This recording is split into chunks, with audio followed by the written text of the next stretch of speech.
மழை டைமில் குடிக்கிற தண்ணியில் வேறு எதனா கலந்து வந்துச்சுன்னா நம்மளால் கண்டுபிடிக்க முடியாது. ஸோ அதை கண்டுபிடிக்க அந்த டிடிஎஸ் மீட்டர் வந்து யூஸ் ஆகுது. ஸோ இதை பற்றி தான் அந்த வீடியோவில் பார்க்க போகிறீங்க. வாங்க வீடியோக்குள்ளே போகலாம். டிடிஎஸ் மீட்டர்ன்ற இந்த மீட்டர் வந்து பார்த்திங்கன்னா நம்ம வந்து ஆன்லைனில் நிறைய வந்து வெப்சைட்டில் அவைலபிளாக இருக்குது. ஸோ நான் வந்து பார்த்திங்கன்னா இது அமேசான்லேருந்து வாங்கியிருந்தேன். ஒரு ப்ரைஸ் டீட்டெயில்ஸ் எல்லாம் வந்து நம்ம லிங்க் ட்ரீல வந்து கொடுத்துருக்கோம், செக் பண்ணி பாருங்கள்.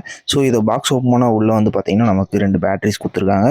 இது இல்லாமல் வந்து இன்னும் 2 வந்து மிஷினில் வந்து அட்டாச் பண்ணியிருக்கோம். ஸோ அதுவுமே வந்து உள்ளே இருக்கும். இது யூஸ் பண்ணுறது ஒன்றும் ரொம்ப கஷ்டம் இல்லை, ஈஸி தான். ஜஸ்ட் வந்து நம்ம எந்த வாட்டர் செக் பண்ணணுமோ அது எதனா ஒரு சாம்பிளாக எடுத்துக்கிட்டு ஸோ அதில் வந்து நம்ம இந்த டிடிஎஸ் மீட்டரை வந்து செக் பண்ணி பார்க்கணும். ஸோ இதில் வந்து நிறைய ரீடிங்ஸ் காட்டும்.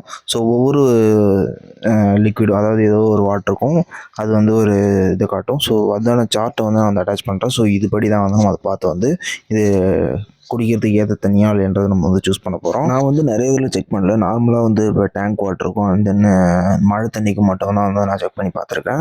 ஸோ இதுவும் இன்னும் நிறைய வேறு இதெல்லாம் செக் பண்ணி பார்க்கணும்னு நீங்கள் நினச்சிங்கன்னா கமெண்ட் பண்ணுங்கள். இன்னொரு வீடியோ ஒரு லென்த்தியாகவே போடலாம். நான் ஷார்ட்ஸ் மட்டும் தான் வந்து போட்டிருக்கேன்.